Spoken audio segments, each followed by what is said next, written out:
Alright, we're back. I'm sorry I lost the end of Pack 2 there, had some video issues. We just got a greater basilisk and some garbage. I think right here, pick is either Birds of Paradise or Gideon's Lockkeeper. So we keep getting these 5 drops. I really need to get some of the like 3 and 4s. Arbalest Elite is okay, but it's kind of slow. It's Arbalest Elite and Gideon's Lockkeeper are both removal on a creature, and I think I'd definitely rather have the Lockkeeper. So, there we go. And here we got Oblivion Ring and Assault Griffin. As much as I want creatures, Oblivion Ring is one of the best removals in the set. And we can return it with Auramancer if it does die, even though it's not actually an Aura. So I think I'm going to grab the O-Ring.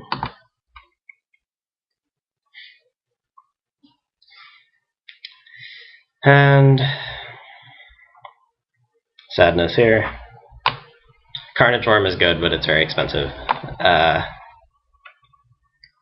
Strong creature, though. Right now we have 14 creatures, but some of them are not going to be so good with our overruns.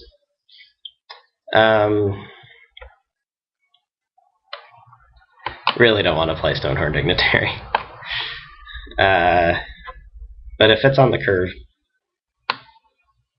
should I be greedy and take the Carnage Worm? Divine Favor is not a terrible card, but let's take the Worm.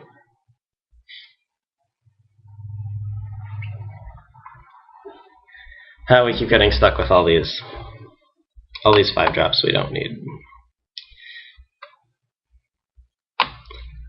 Here, Celestial Purge is a good sideboard card. I think I'm going to just grab this and bring it in against some decks.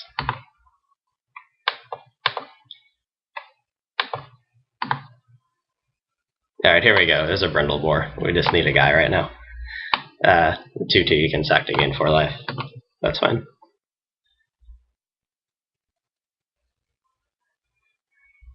And here we have Alabaster Mage and Lurking Crocodile. And another boar. We don't really need another boar. As much as I like Trollhide, it's a good card, but it's not really what the overruns want.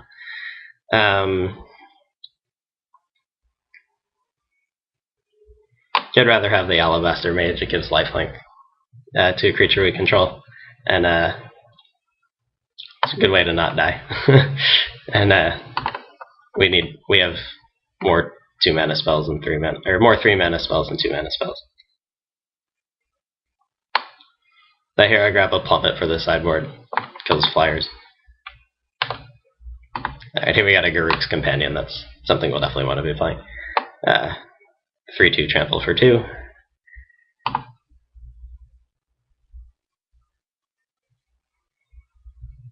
I definitely don't need another Stampeding Rhino. Fog is a good sideboard card. Divine Favor is not bad either. Also gains some life. I'll take Divine Favor. And we got Trollhide after all. And another Divine Favor. And another Stampeding Rhino. And Greater Basilisk. Alright, so this is a bit of an interesting deck. Definitely didn't quite go the way I had planned, but we'll see what happens when we build it.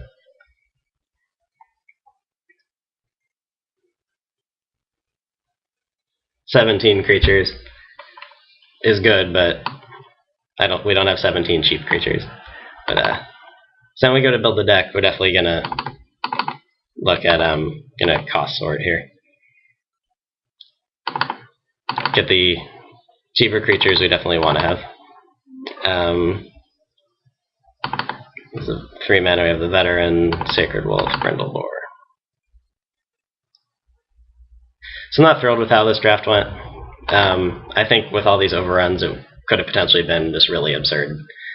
And I don't think we quite reached that point. But we'll see. We might have enough creatures anyway.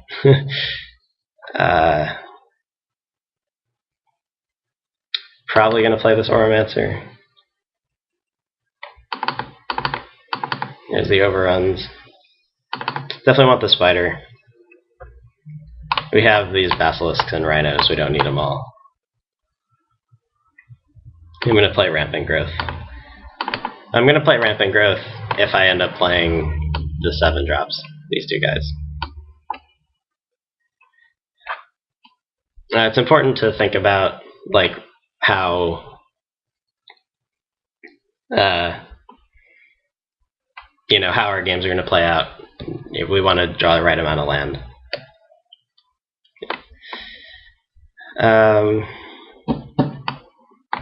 Plummet and Purge, probably sideboard cards.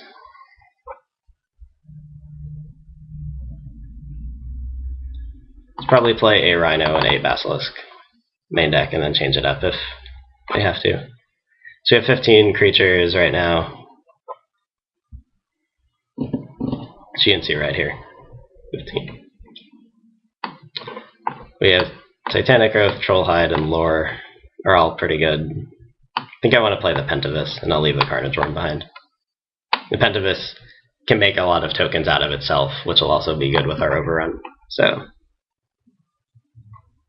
I'm going to play Oblivion Ring. So that's our best removal spell. I'm really not sure exactly what else we should be playing. Probably the Trollhide. Titanic Growth is a good trick.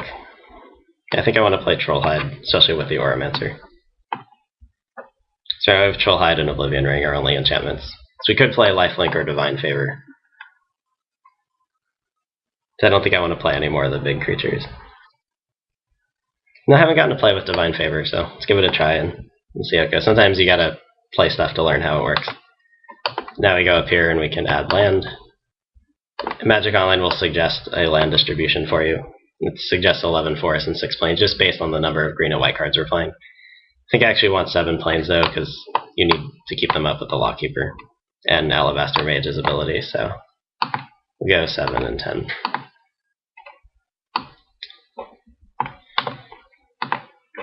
And that's pretty much it. This is going to be an interesting deck to play with. Overrun is certainly good, so we'll see what we can do. We're definitely light on removal, and we have tappers though. These guys are removal for sure.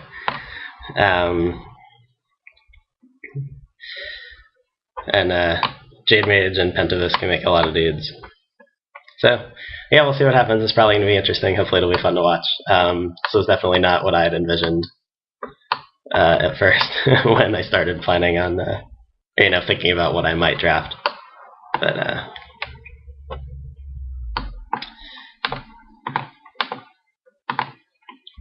so we are going to submit our deck, and we'll be back for round 1.